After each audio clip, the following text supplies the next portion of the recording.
Ramotsav starting from January 14 itself, which is a day of Makar Sankranti.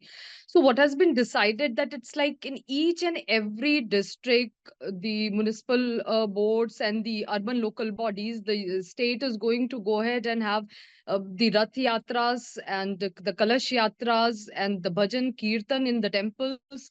So it actually started with Prime Minister when he was in Ayodhya this 30th, the last month.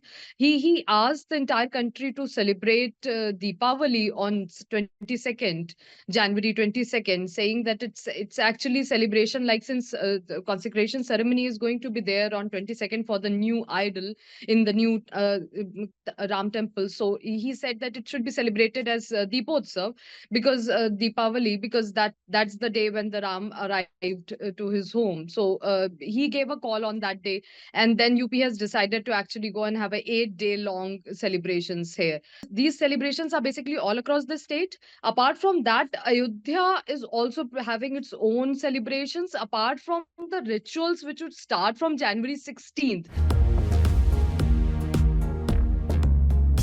The actual ceremony is going to take place on January 22nd.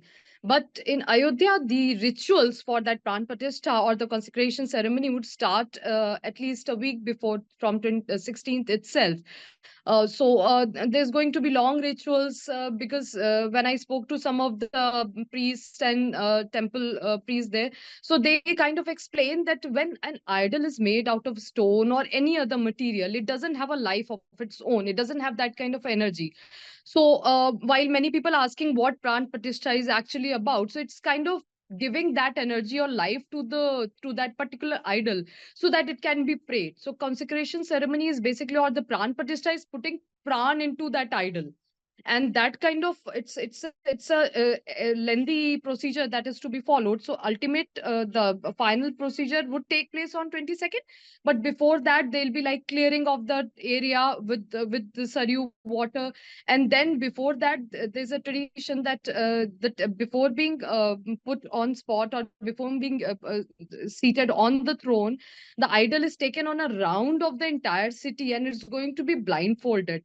And what one of the priests were actually sharing, that after the entire ceremony, most of the ceremony is over and all the rituals are performed, then only the eyes of the idol is open. So that is how this Pran Pratishtha ceremony is going to take place. As of now, the plan is to take the Ram Lalla idol, which would be decided and which is yet to be announced, across the city. So it's going to be called either a Shobha Yatra or a Nagar Brahman of this idol. And as those people associated with the entire movement, they told me that it's going to be the blindfolded. The idol is going to be blindfolded during this Brahman. And this idol is also going to touch the Saryu embankment, and then it is going to come back. And then after that, the next day, which is going to be January 18th, the prayers would be offered to Ganesh and Varun and other rituals and chanting of the month at the temple, the newly constructed temple. Because it is regarded that usually the all the pujas and everything starts with Ganesh puja. So that would start from January 18 itself. And then another thing happens on next day, January 19th. There is going to be Nogreh Puja. So what happens to please all the planets, the Nogreh Puja takes place usually when these rituals take place at the houses also. So the Nogreh Shanti Puja takes place. So that is going to be on January 19th. On January 20th, the sanctum, the sanctum sanctorum or the Garbhagriha, which is being referred to. So this Garbhagriha is going to be washed and purified with the Saryu water. So that would take place, and also the Shanti rituals would also take place to make that place clean and pious for the idol to be seated. And on 21st, January 21st, which is going to be a day before the actual consecration ceremony, where the PM is going to participate, the throne on which the Ram Lalla idol is going to be seated, so that is going to be washed with about 125 kalash, which would be filled with the water from Saryu. So that throne would be washed and prepared for the Ram idol to be seated. And on January 20th, the Ram idol, which would be decided and would be actually seated on the throne, and then all the pujas, the mantras, and everything would be performed on that idol to do a pran pratishtha, basically giving life to that idol. UP is the center of it, so that is why we see.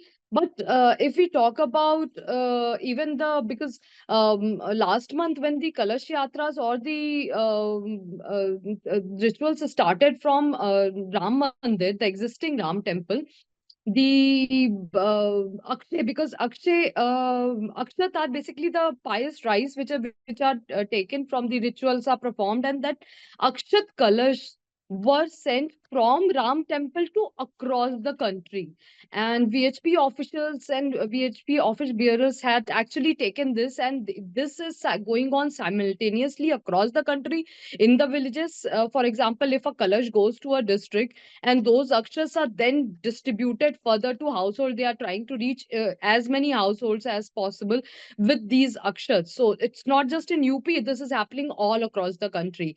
And after the consecration ceremony is over, what has been planned, it has been like even the trust has invited, and VHP has also plans to bring in people from all across the country to visit temple in groups.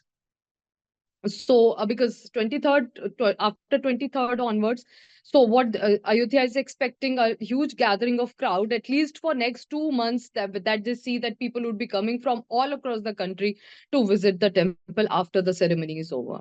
A day before the decision was taken that all the UPSRTC buses are also going to play the songs of Ram. And the thought that they are going with is because I was speaking to one of the officials, and they said that it should be considered that Ramayana written by Valmiki is it's not a religious just a religious book. It's an epic which by UNESCO, as they said, has been given the status of an intangible heritage.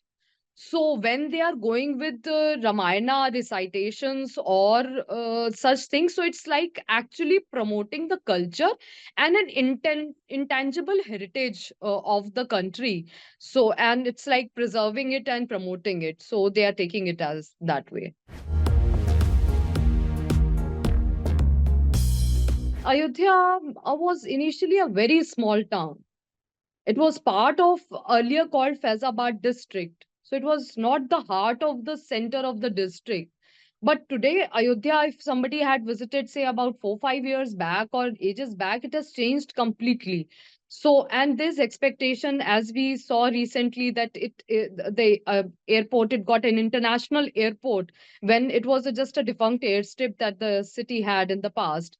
Then the railway station has been renovated as a state of art. The earlier railway station could cater to only hardly 8 to 10,000 people, and it was a single line railway station. It has been converted into an state of art railway station with all the facilities, lifts, elevators, food court, and everything. It's the first of its kind in UP. UP hasn't had such kind of a railway station in the past. So that is one thing, and that is for as far as the preparations are concerned. Then the roads have been made, the hotels have come up, homestays have come up. So local economy is changing already for the locals, and they are hoping that once the temple opens, so a lot of things would change suddenly for them. That kind of a hope is there in Ayodhya as of now.